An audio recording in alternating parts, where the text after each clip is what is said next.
احلى مسا في الدنيا دي كلها على احلى ناس حبايب قلبي، يا مساء الورد والفل والياسمين على احلى ناس موجودين في الدنيا دي كلها.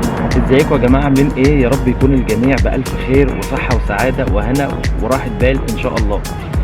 وحشتوني جدا جدا جدا.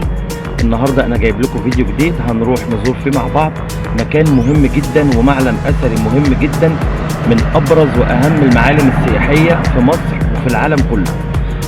وهو رمز مهم من رموز مصر، بل وهو الأصالة كلها والعراقة والحضارة والدليل الكبير جدا على حضارة مصر العظيمة. المكان بتاع النهاردة يا جماعة هو الأهرامات. تعالوا يلا بينا النهاردة مع بعض نزور مع بعض أهرامات الجيزة ونتعرف على تاريخها العريق ونتفسح جواها مع بعض شوية. ويا رب الفيديو يعجبكم إن شاء الله، وأقدر أفيدكم بمعلومات عن تاريخ الأهرامات بتاعتنا.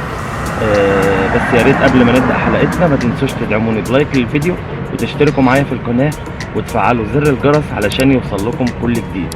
يلا بينا مع بعض نبدأ الجولة بتاعتنا النهاردة.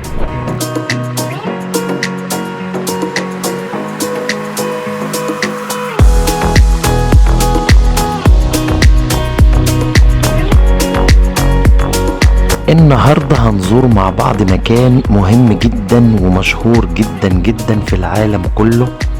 مش بس كده، ده رمز الحضارة المصرية العظيمة.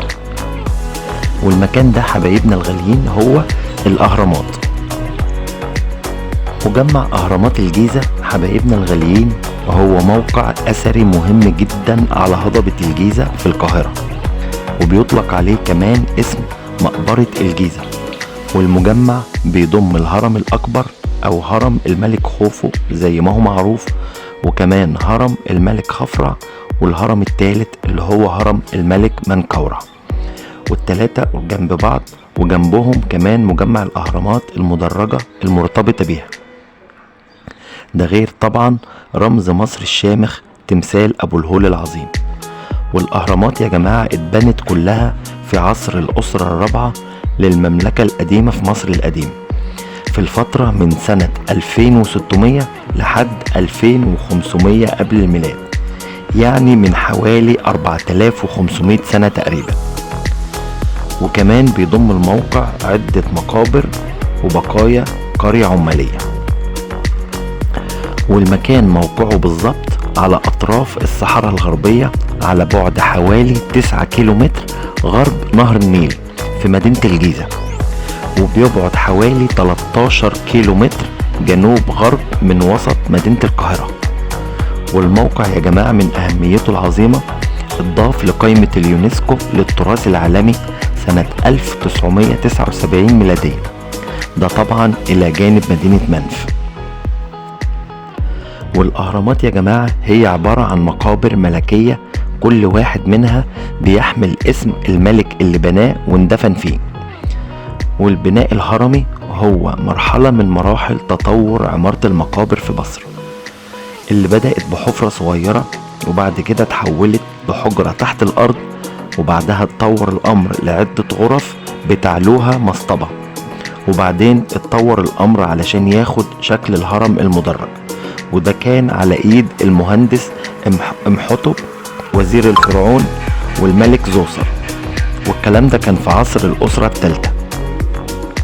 وبعد كده كان في محاولات للملك سنفرو مؤسس الأسرة الرابعة لبناء شكل هرمي كامل، لكن للأسف الموضوع ما ظبطش معاه، وكان الهرمين مش مظبوطين في الشكل، يعني الهرم طلع مش سليم ومكانهم دلوقتي موجود في دهشور.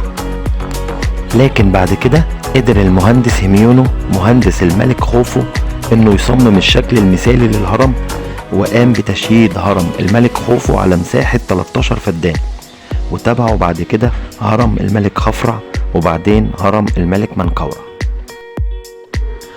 وطبعا هنلاقي موجود الغني عن التعريف التمثال العظيم رمز مصر تمثال أبو الهول.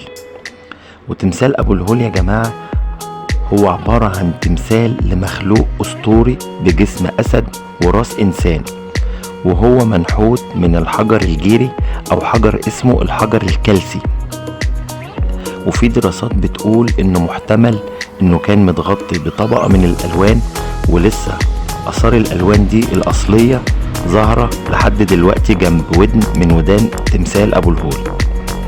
وتمثال أبو الهول يا جماعة اتبنى علشان يحرس الهضبة بتاعة الأهرامات، وهو اتبنى في عهد الملك خفرع باني الهرم الأوسط، وبيبلغ طوله حوالي 73 متر، من ضمنهم 15 متر لرجليه اللي قدامه، وعرضه 19 متر، وبيبلغ ارتفاعه حوالي 20 متر لحد قمة راسه من فوق.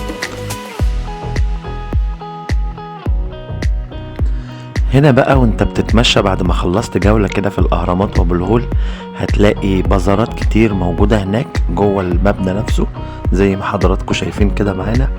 فيها بقى بيتباع فيها الهدايا التذكارية، وكلها على أشكال الحضارة المصرية القديمة زي ما احنا شايفين، تماثيل بالألوان، تماثيل واخدة الشكل الأبيض زي ما انتوا شايفين، وكتب تذكارية وكتب عن التاريخ وميداليات وفازات وانتيكات وحاجات حلوة جدا جدا جدا جدا.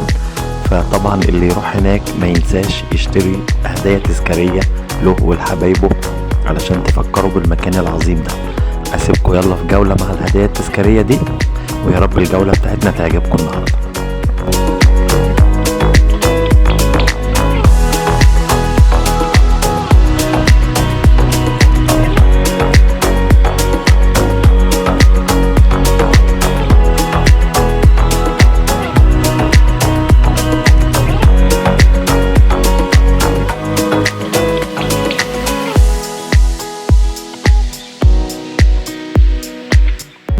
وبكده حبايبي الغاليين بتكون جولتنا داخل اهرامات الجيزة خلصت.